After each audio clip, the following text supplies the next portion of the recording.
Il n'aimerait pas qu'on se baisse les bras. Il aimerait qu'on se batte. Il n'aimerait pas me voir pleurer.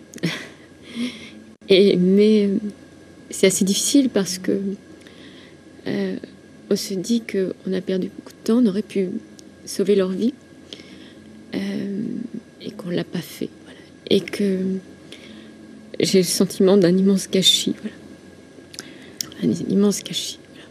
C'était des gens exceptionnels, c'était des vrais héros. Voilà. J'étais avec un héros que j'admirais. On était de bords politiques totalement différents, mais il m'expliquait que j'étais une communiste qui m'ignorait, donc sans doute, peut-être. C'était quelqu'un de très gai, c'était quelqu'un qui s'était fait lui-même, qui avait commencé le dessin parce qu'il était tombé sur une bande dessinée de Camus, et il est mort avec Camus. Alors évidemment, il se sentait menacé, il vivait, on essayait de vivre normalement, mais c'était évidemment très compliqué. Il était protégé. On avait supprimé une protection statique devant Charlie Hebdo, qui aurait peut-être pu éviter le drame. Et ils étaient accusés de tous les maux sur les réseaux sociaux, sur Twitter. Et jamais personne ne les a réellement défendus. Et il est mort debout.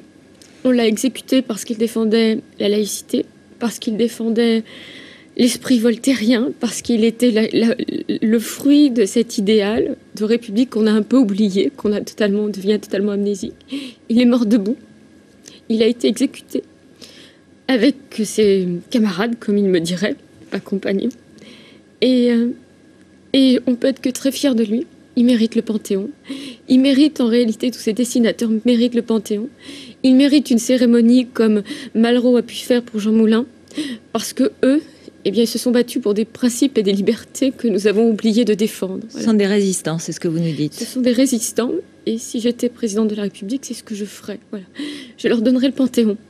On parle souvent de faire entrer des gens, on cherche un peu, et eux, ils sont morts pour défendre la liberté d'expression, ils sont morts pour la laïcité, et ils sont morts pour qu'on puisse demeurer libre dans ce pays qui est le nôtre. En France en 2015. Oui.